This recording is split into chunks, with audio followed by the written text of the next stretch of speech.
I don't know, I have to say, like, if you look at these two guys put together, they actually could kind of look like siblings. Hello Internet, welcome back to the Blade Showcase for Xenoblade Chronicles 2, and today we're going to be looking at yet another Dark Element tank, and it's going to be Kasandra, who uses the Shield Hammer.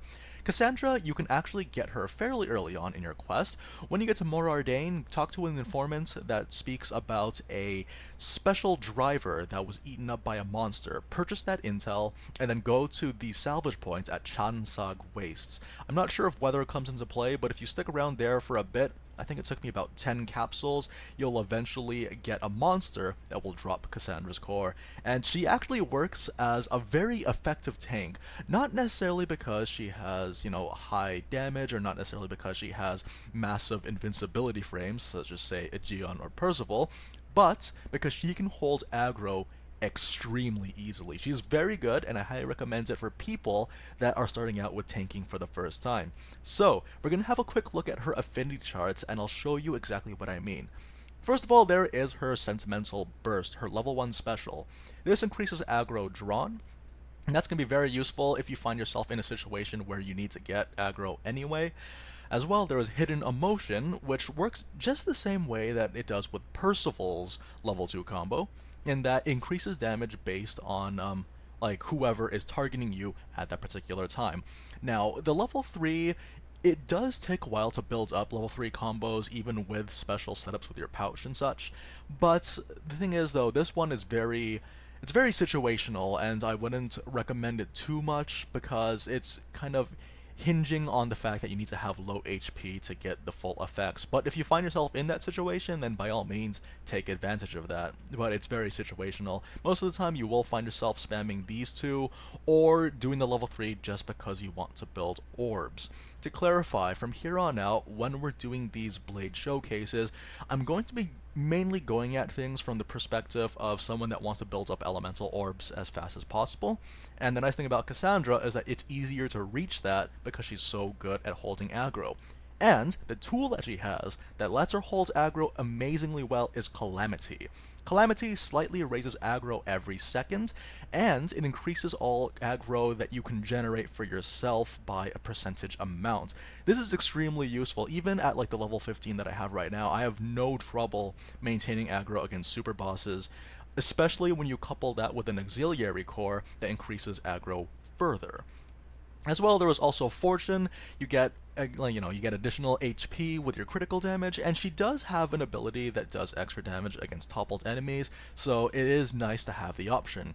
And of course, there is Stability. Since you're tanking, you're going to be in everyone's face at all times. This is a very, very welcome damage boost overall. Now, in terms of the auxiliary cores, I like to have the Hunter's Chemistry 5, especially these days, just because it's too good to pass up, I find, to have instant max affinity straight away, and it really, really does benefit, particularly for this character. And there's also Arts Aggro Boost 4. Now, I would like to get the Arts Aggro Boost 5, but maybe if you guys have a weaker version of that, it would still work, because again, Kasandra holds aggro really well, and that's going to be like the crowning jewel of your playstyle. So what we're going to do is that we're going to cut the video right now, and we're going to go head into a battle with the super boss, and let's see how things go. Alrighty, so here we are at the demonstration area, and you guys probably might recognize this particular enemy that we're fighting from when you first played the main story. This is going to be Gladiator Orion, a very, very annoying adversary that you'll be encountering, and the thing about him that makes him so dangerous is the fact that not only can he delete you within 3 seconds if you're not careful, he can also crowd CC the entire party off the entire cliff. It's I've had many instances of where I would have the perfect run, all the perfect RNG, I would get many breaks off on him, I would get topples. It was all going very nicely, but then he, lo and behold, did his little Haze Moon ability, and then it threw me all off. But it's good though, because when you first do this fight, and actually you'll actually notice as you do this fight often, is that it really does help you understand the in and outs of fighting against super bosses, or not even just super bosses, but just combat in general for Xenoblade Chronicles 2. and that's what I quite enjoy about this fight. Now, the first thing you'll also want to know is that if you're doing this for the first time, I highly recommend stacking HP on all of your characters, because the name of the game is to build up your elemental orbs, as many as possible. However, this guy is kind of like a ticking time bomb, where eventually he's just going to get very overwhelming. He's going to be spamming AoEs on you. You won't really get to do very much with him. So yeah, that's one of the things I wanted to let you guys know, is that that's going to be the thing that happens. Now, I'm going to go ahead and burn my special, because I want to get aggro on me as often as possible. Now, like, you know, you're not guaranteed to survive every single time, but it's very important to also position yourself in a way, because I know his sword storm, or whatever the attack is called, he's actually able to do a large AoE, and it could get your entire party. It's best to just avoid that damage as best as you can, because like, again, you're playing the tank, you should take the more responsible route this time around. Okay, so there's the topple. And also, I have an auxiliary cord that increases the amount of aggro I get from auto attacks, so hopefully that should work in our favor. Here we go. So this is going to be our second orb of the day. We have light and water. I would like to get ice, wind, and dark if possible, but if that doesn't happen, then I can deal with it.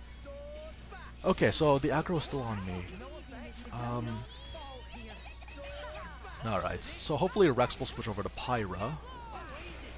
Because, oh yeah, also I gotta be careful about that. There we go. Okay, so Rex is gonna switch over to Pyra.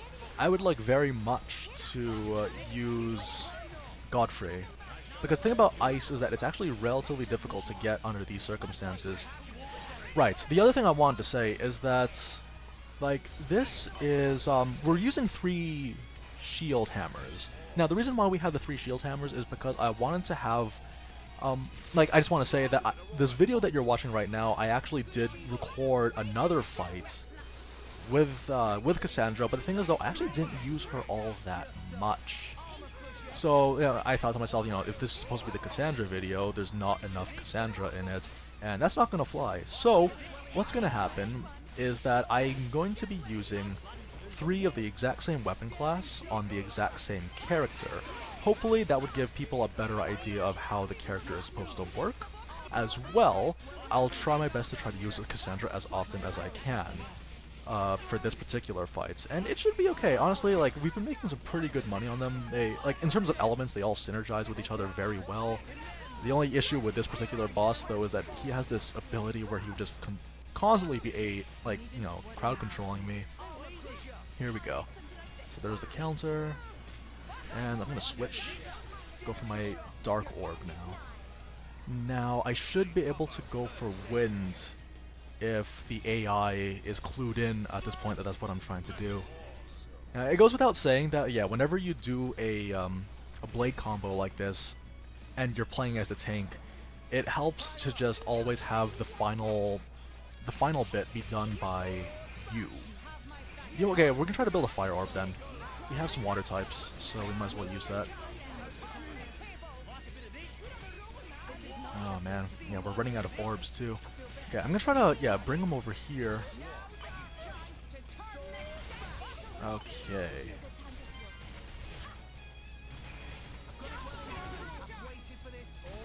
I don't know if we'd be able to build up anything else. I think, yeah, we just have to rely on Rex to do all 3 stages for us. But that's okay, because I'm the tank. So he should be able to get all of them. Unless he decides to just randomly switch. Yep. Well, it's a light orb. We can use light orbs, can't we? Yeah, totally could. We have dark types on our team. Alright, so that's the break. Hopefully he'll go for the topple. He likes to go for topples. Oh, there we go. There's the fire. Awesome. So, do you know what? I think we should have enough. We should have enough orbs to burst this guy all down in one go. There's the break. Okay, let's go for this. But yeah, that's kind of the thing that I want to do, though. Like, moving forward, you'll actually notice that a lot of these showcases that we've been doing are only possible through fighting against the stronger enemies, but because of the way things are right now, we actually wouldn't be able to do that. just because, like, you know, there's a lot of switching involved when you're fighting against late game bosses such as this. So, like, yeah, we're going to just do our best to sort of find that balance where we're going to be fighting against endgame bosses and also still trying to, like, retain the focus. Okay, here we go. Alright, so that's one for us. Let's see. Yeah, we got an earth element for us. And we also have a burst, so this is only the second stage, right? So I'm not gonna use Herald just yet, but I'm going to be using a lot of Heralds because she does insane burst damage in party fights or in team fights. Yeah, Kasandra, you're up. Hopefully we can spam Kasandra for the rest of this chain attack. Awesome. Let's see. Yeah, we don't need to use Nim, even though it's a full heal, so let's use Vess. Here we go. But yeah, like, I actually had a comment on a video, like, yeah, telling me that, like, the showcase video, it wasn't able to fully showcase what the characters were capable of just because we were fighting against such low-leveled enemies, and I completely agree. Completely agree that we couldn't do, most of them justice. Although, like, my kind of arguing point was that the synergy between the blades and the other blades is kind of what the showcase would have been all about. Now this is gonna be a shatter, and then we're gonna end up using the Vess, aren't we? Okay, that's fine. We can do this. So, I should have facilitated it. You know what? I should have made it so that Rex was the second character, but that's all right. Here we go. This should be enough damage to finish him off. Yes! Oh, that's so much damage. Nice. But yeah, that's what we're going to be doing moving forward, or hopefully that's what I plan on doing, is having just all the same moveset on one character, and then, like, hopefully the elements alone should synergize enough. But we'll see though, like, we haven't found all the bosses yet. Maybe sometimes, like, some characters are simply going to be the Achilles heel of that boss, so that's what we're planning on doing. Anyways, guys, that is the Kasandra showcase, and this time around we actually got to have more Kasandra, and hopefully you guys have a better idea how the tanking with her works. She's very good for people that are tanking for the first time, and I highly recommend it for that, just because you can get her relatively early on in the game too. Anyways, guys, thanks very, very much for joining me. This has been a long time coming, actually. I had, like, multiple recording sessions of this fight, because, like, the first fight, went swimmingly, but then I thought, no, we don't have enough Kasandra, so I did it again, and I thought, we could actually just have 3 shield hammers. So we won the first time, and, like, I think this is, like, the 7th attempt that followed, so I'm actually quite tired right now, but it's a lot of fun, though, and I'm glad you guys enjoy watching these showcases as much as I enjoy making them. Anyways, guys, take care.